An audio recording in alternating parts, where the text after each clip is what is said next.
भैया,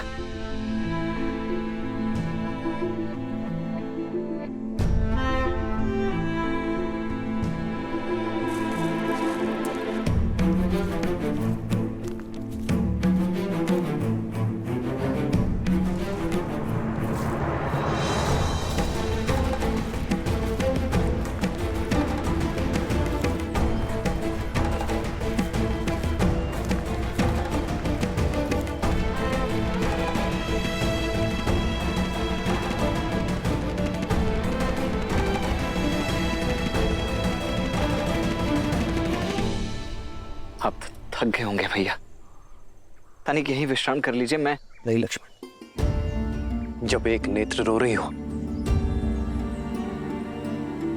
तो दूसरी विश्राम कैसे कर सकती है? मेरी सीता वहां पीड़ा में होगी,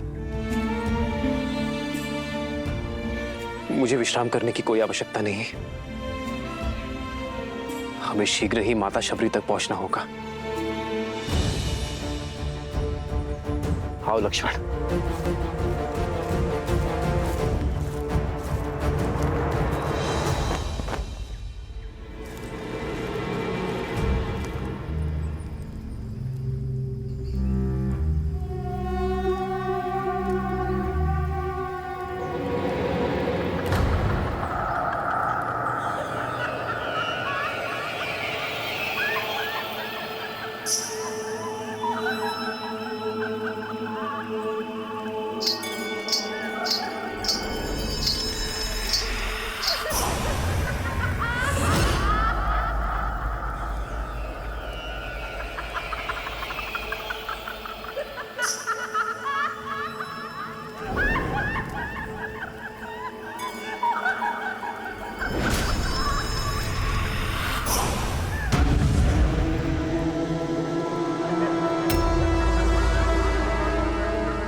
श्री रामचंद्र कृपालु भजु मन हरण भव भय दारुणम।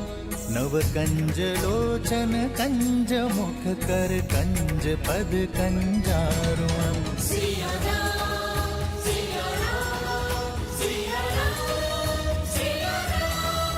आदर्श और मर्यादा की है ये कथा महापावनम।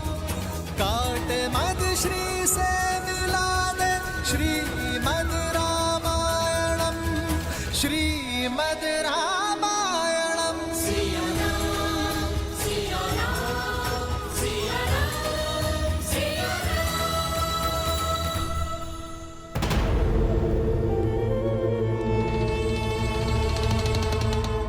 मौन क्यों हो विभीषण? आज मेरे किस निर्णय ने धर्म का वध कैसे किया, बताओगे नहीं? भैया, सत्य कहूं तो आपका एक कर्म भी अधर्म है और कर्म का कारण भी। भैया, सब कुछ तो है आपके पास, शक्ति, सुख, समृद्धि, मेघनाथ जैसा आज्ञाकारी पुत्र, पतिव्रता पत्नी। भूमिका मत बांधो, सीधा सीधा विषय पर आओ। भैया, स्त्री चाहे शत्रुकुल की ही क्यों ना हो, वो सम्मान की अधिकारिणी है और स्त्री का हरण अधर्म है, पाप है। भैया, आप देवी सीता को लंका में लेकर नहीं आए, बल्कि विनाश का बीज बोया है आपने अशोक वाटिका में। किसी की हाय नहीं लेनी चाहिए, मेरा परामर्श मानिए। प्रश्न समूचे राक्षस साम्राज्य का है।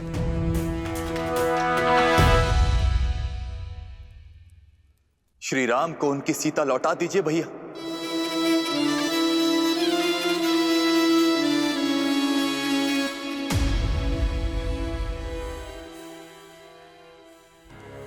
क्या आप सबका भी यही विचार है? दया आती है मुझे कि राक्षसों की सोच इतनी छोटी है। विभीषण, तुमने सबसे अधिक समय मेरे साथ बिताया है, परंतु फिर भी तुम मुझे समझ नहीं पाए।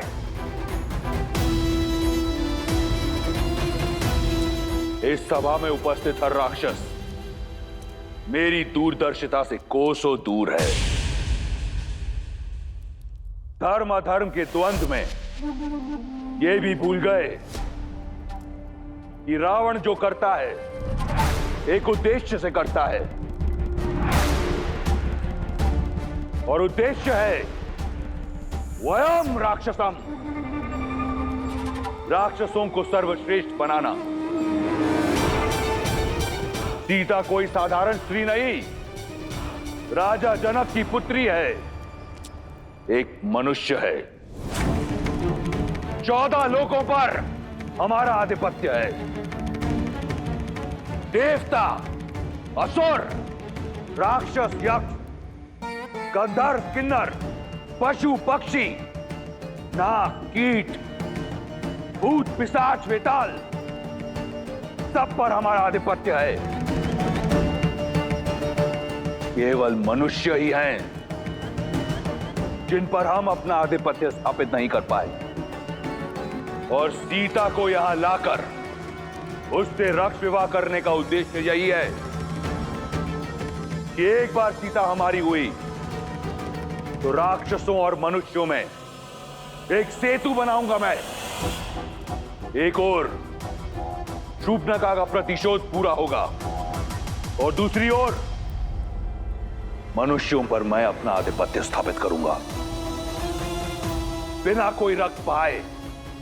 अब कहो, क्या सहस्त्र प्राण बचाना अधर्म है? क्या अपनी संस्कृति को शिखर तक ले जाना पाप है?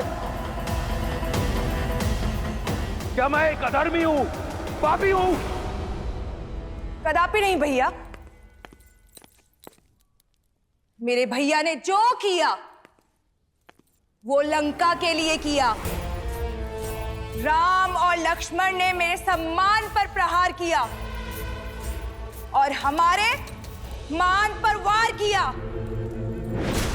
ये दंड सीता को अवश्य मिलना चाहिए। हाँ, लंकेश ने उचित किया। हाँ, लंकेश ने उचित किया। हाँ, लंकेश ने उचित किया।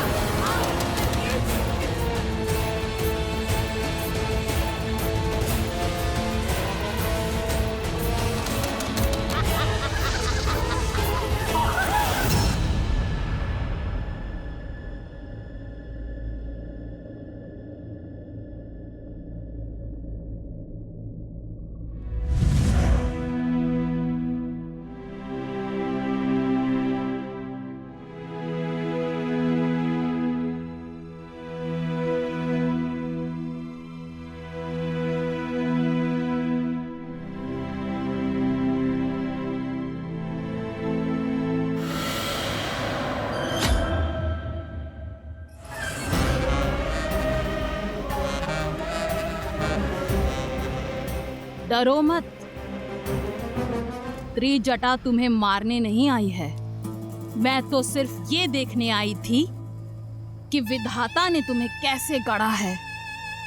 जिस लंकेश से विवाह करने के लिए तीनों लोक की सुंदरियां मरती हैं, उनका प्रस्ताव ठुकरा दिया तुमने। भला ऐसा कैसा साहस छिपा है इस कोमल काया में? अब मैं तुझे बताऊं मेरे अंदर क्या छिपा है। एक नरभक्षी। प्रार्थना करना कि लंकेश्वर तुम्हें स्वीकार कर ले, अन्यथा मैं तुम्हें अपना आहार बनाऊंगी। श्री राम, श्री राम। जिसका मंदिर अगर उसी देवता को पुकारा जाए तो इच्छा पूर्ण होती है मूर्ख। लंका का देव केवल दशानन है। अब तुम्हें केवल वही बचा सकते हैं। इसलिए राम का नाम भूलकर रावण के नाम का जप करना प्रारंभ करो।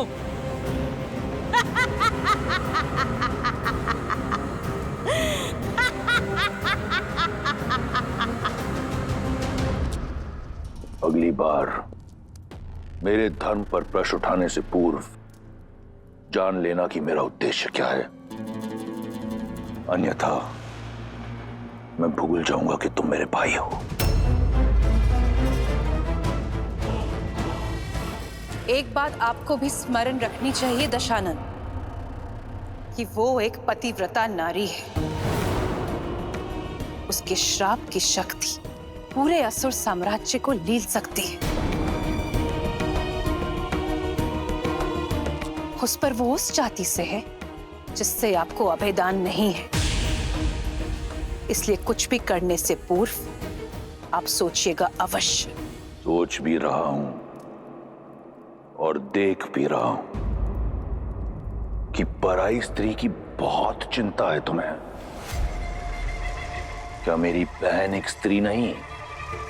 जब उसका अपमान राम ने किया तब उसने क्यों नहीं सोचा कि वो भी लील सकता है? क्यों नहीं कोसा तुमने उस राम और लक्ष्मण को जब उन दोनों ने मेरी बहन के अंग भंग किए? मेरे अजय भाई खर और दूषण और मेरे इतने सारे रिश्तेदारों का संहार किया। क्यों मौन थी तुम? उस राम ने रावण की बहन पर नहीं, राक्षसों की आन पर प्रहार किया है और उसका दंड उन्हें भोगना होगा। ये घटना संपूर्ण संसार के लिए एक सीख होगी कि रावण के अभिमान और लंका के मान पर यदि प्रहार हुआ तो उसका प्रतिशोध होगा।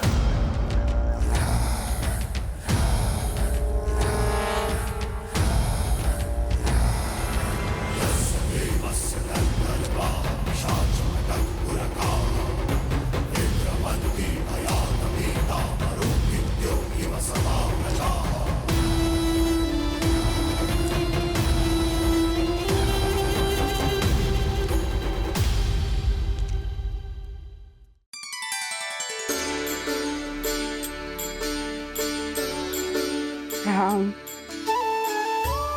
राम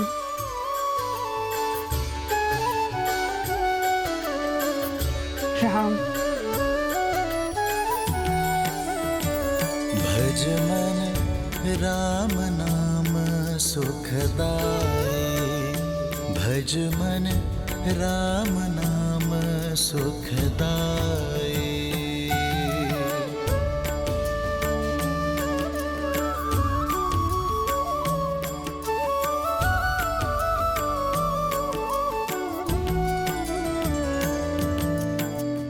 जी दर्शन से तर जाए नैया, तीही सूरत मन भाई। वो ही रघुवर की बन के मैया, चख चख बेर खबाई, चख चख बेर खबाई। भजु मन राम नाम सुखदाई, भजु मन राम नाम सुखदाई। राम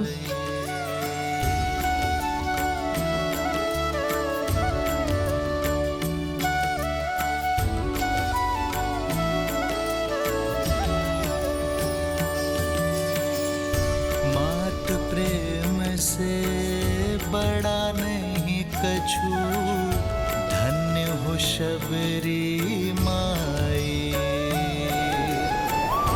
राम नाम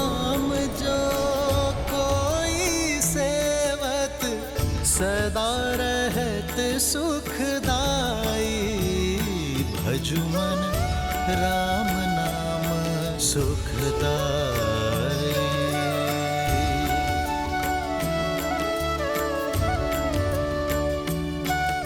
राम, राम आएंगे।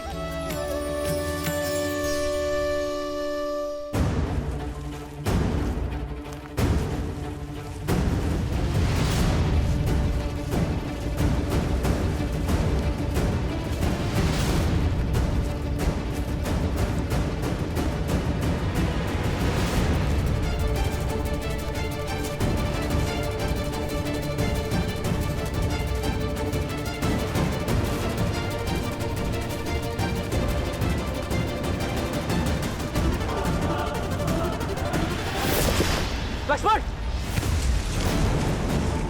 लक्ष्मण,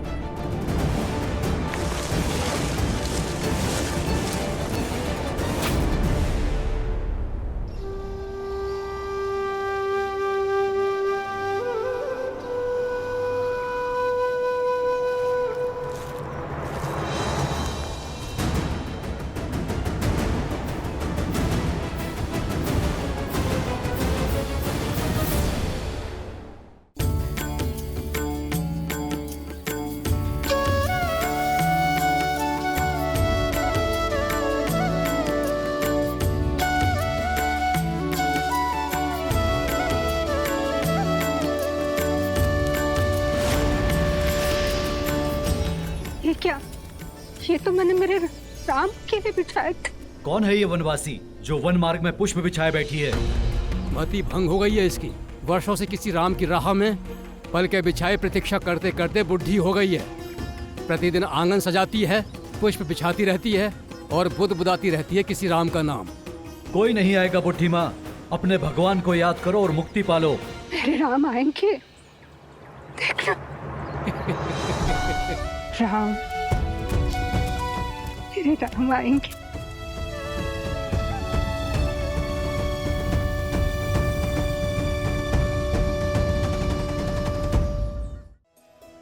प्रेम का असली आनंद तो प्रतीक्षा में है देवी। देखिए ना, देवी शबरी कैसे श्री राम के लिए प्रतीक्षारत है। सत्य तो यह है कि ये इस श्री राम गाथा का अत्यंत महत्वपूर्ण पल है। परंतु महादेव, श्री राम से तो कितने ही प्रेम करते हैं, फिर शबरी उनकी यात्रा में इतनी महत्वपूर्ण क्यों? जीवन में हमें दो ही प्रकार के व्यक्ति मिलते हैं। एक वो जो जीवन यात्रा में मिलते हैं, दूसरे वो जो हमारी जीवन यात्रा को दिशा देते हैं। देवी शबरी उसी श्रेणी में आती हैं, जहां एक और श्री राम का जीवन शौर्य, प्रतीक्षा और विश्वास की जीत की यात्रा है, तो वहीं दूसरी ओर देवी शबरी उसी यात्रा का प्रतीक है जो अपने धैर्य, भक्ति और समर्पण के कारण एक ऐसा पुष्प बन चुकी हैं जो अनंत काल तक श्री राम गाथा को महकाती रहेंगी। देवी, सत्य तो यह है कि देवी शबरी के चरित्र में से यदि कोई एक भी गुण कोई मनुष्य अपने चरित्र में समाहित कर ले तो उसका जीवन धन्य हो जाएगा। अद्भुत। जिस शबरी के गुण गाते स्वयं महादेव नहीं थक रहे हैं, उस शबरी का परिचय मुझे भी दीजिए। अवश्य देवी। भीलों के कुनबे के एक मुखिया लखुता भील की इकलौती पुत्री थी शबरी। भोली, पवित्र, जो भौतिक नहीं मन के सुख चाहती थी।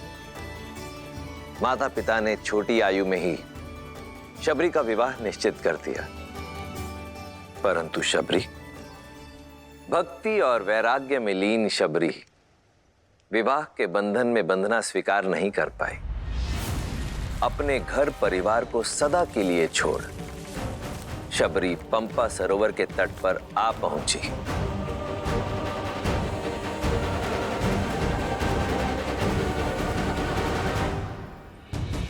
जहां नियति ने उनकी भेंट महान ऋषि मतंग से करवाई। शबरी उनका मार्गदर्शन चाहती थी। मतंग के शिष्य और सहयोगियों ने शबरी के कुल के कारण उसका विरोध किया, पर मतंग ऋषि ने उसके मन की पवित्रता को भांपा और शबरी को अपनी शिष्या स्वीकार किया।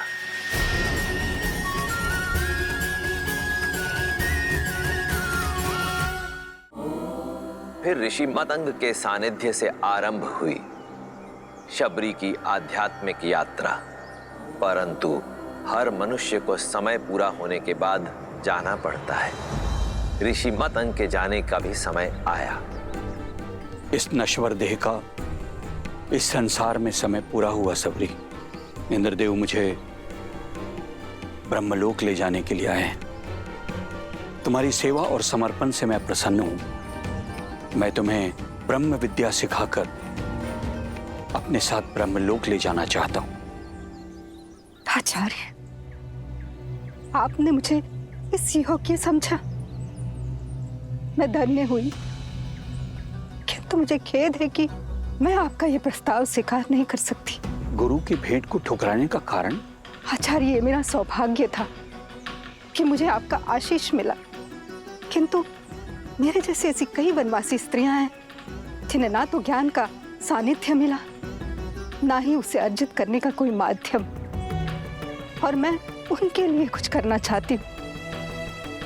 यदि मुक्ति और मोक्ष ही ज्ञान उपलब्धि का माध्यम है, तो मुझे वो ज्ञान और मोक्ष का मार्ग दिखाए जो किसी जात पात, ज्ञान अज्ञान से परे उठकर किसी को मोक्ष दिला दे। आज अंतिम बार मेरा मार्गदर्शन कीजिए आचार्य। मुक्ति के लिए, भगवान को पाने के लिए भक्ति से सुगम कोई अन्य मार्ग नहीं है। यहीं पंपा सरोवर के तट पर कुटिया बनाओ। नारायण जब राम के नाम से मानव अवतार लेंगे, तब तुम्हें खोजते हुए स्वयं तुम्हारी कुटिया में पधारेंगे सबरी। उस दिन से लेकर प्रतिदिन शबरी पूरे धैर्य से अपने श्री राम की बाट जो रही है।